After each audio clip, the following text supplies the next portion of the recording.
Well, the first thing is very open. What does the world need to know about Jennifer? So I'm an associate professor at Kansas City University in Kansas City. So I am in the psychology department. I have a PhD in social and cognitive psychology. And what that basically means is that I study how people think and think about social relationships, how they interact. My expertise is in the field of emotion. So I do a lot of work with looking at people and how people perceive emotion from other people's facial expressions and movements.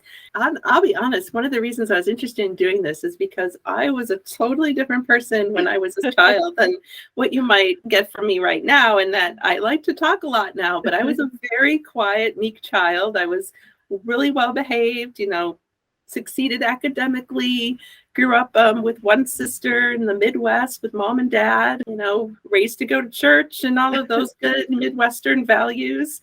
And, pretty much just wouldn't talk in class, but just succeeded and listened. And I was actually very fearful for the most part. So, my kind of upbringing was you listen to what mom and dad said and you do what they say, right? I didn't talk a lot. I was really scared of other people. I just tried to behave. And that's, in part, I think why I've been able to succeed. But as I grew my confidence, starting really in graduate school, I just decided that I needed to have a voice, and I wasn't going to become an academic or professor if I just sat there quietly and tacitly and absorbed information and shook my head and tried to be a good student. I wanted to be a good student, but I wanted to contribute. So I don't know what the defining moment was, but I just decided I was going to raise my hand. I was going to talk in class. And I went to a really big undergraduate where that really wasn't even a possibility because the class size was, a couple hundred students. Yeah. But the classes were small enough, and I did it. And I realized that people responded to what I had to say. And I think it just kind of snowballed from there.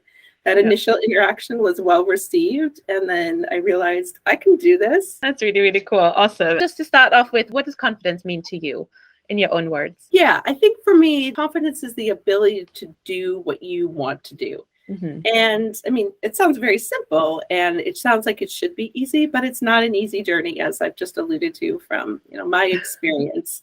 There's so many things I think that people have either considered or want to do. We live really a lot of times in the future, like I should be, I want to, all of these things that we even say in our speech, but we don't always get to that place. And I think confidence is oftentimes what gets us to that place. Absolutely, definitely. And so you mentioned, obviously, growing up, it sounded like you were not, you didn't feel like a very confident person. In grad school, it sounds like that sort of you took a leap of faith and you went for it, so to speak, or like tackled it head on. Like what kind of bothered you for a long time. But would you say after grad school, was there a moment in time you would have thought, would you have called yourself at that time a confident person? I don't think so. I think it's been a journey, and I think it's still a journey. I think part of me gained confidence by necessity, by just being busy. And because I'm so busy and constantly going back and forth, I don't have time to be stuck in my mind anymore the way I might have been as a smaller child. I have to just go and start talking because I don't have time to worry about what's going to come out of my mouth. So, I mean, part of it is, it seems silly, but I think a lot of people are not confident because they stew in their mind, as many times we do, about worrying what to say, how to say it, should I say it? And when you're just forced to keep going, I think not only do you not worry about it as much, but it just becomes second nature. And absolutely agree. And I think that there would be a similar feeling for most people, as there is a journey. But is there like a moment in time you can think back to kind of think this was like a point in time or a period in my life where I really felt this period like really liberated me, and sort of maybe your confidence reached a pretty high level that it was to the point where a lot of the things that held you back suddenly were no longer a thing? Yes. And then I had a big kind of roadblock. So let me I'll just briefly walk you through the story. So yes, I did feel once I entered grad school, got over that fear, things were great. I was loving grad school. I had just gotten married. I'd moved across the country. I felt like I was doing well academically. I had some awesome research going.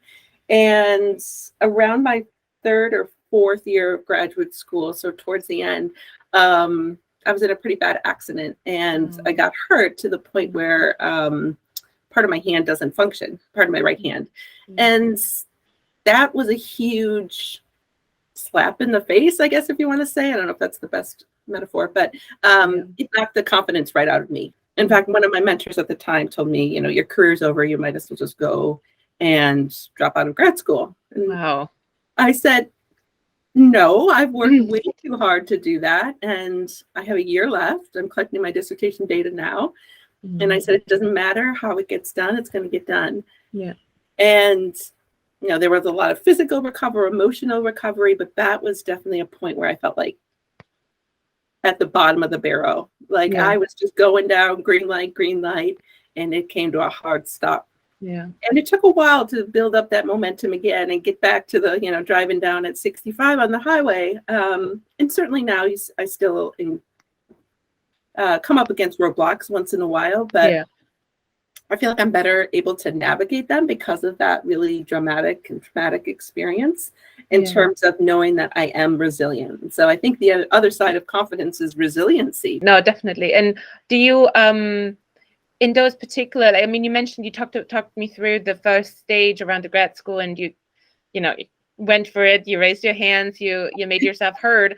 In terms of after the accident and that period of time where you felt rock bottom, like what sort of the key stages that, or like the little things that helped you, the little and big things that helped you to gain that back? A lot of it was just adjusting my expectations and things that you're so commonplace you wouldn't even realize. They became challenges. I mean, you know, having obviously your dominant hand severely impaired changes your functioning in life, from everything from the keyboard to, you know, holding and picking up a jar. So I think there were those kind of challenges, obviously, but what made it, well, I felt like they were going to be insurmountable in the beginning. I think breaking it down into small, manageable daily things.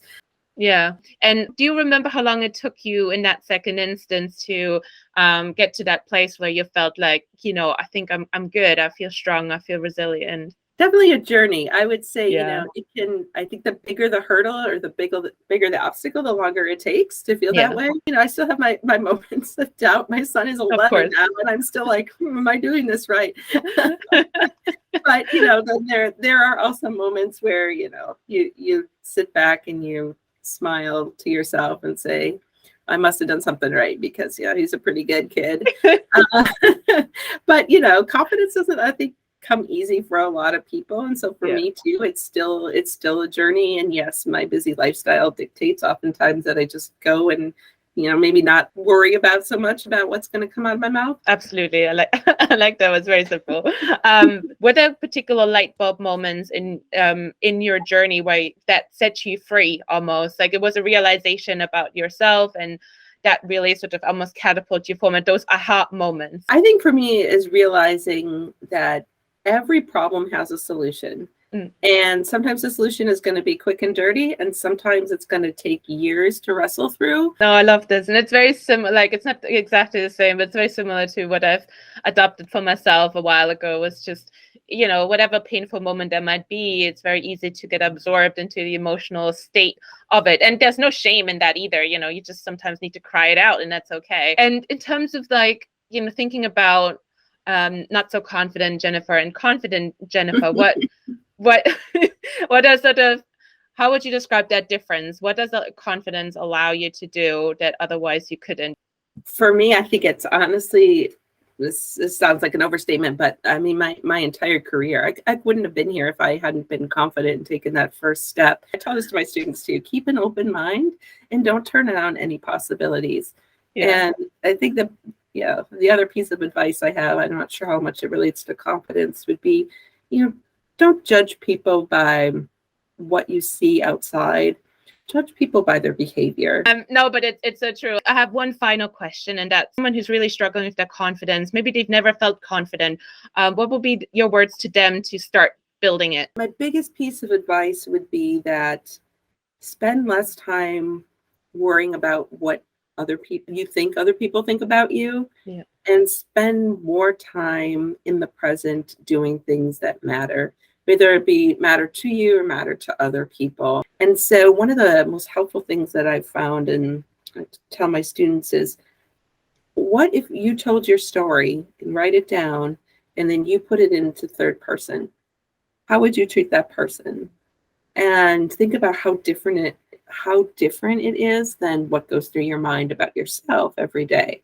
Yeah. And having that perspective that, you are a person and you matter is, I think, one of the best pieces of advice that I can give you. Yeah, absolutely. I love that. But thank you so much. I really Absolutely. appreciate it. Yeah, this was really fun, Nadine. Thank you. I hope you get lots of good stories.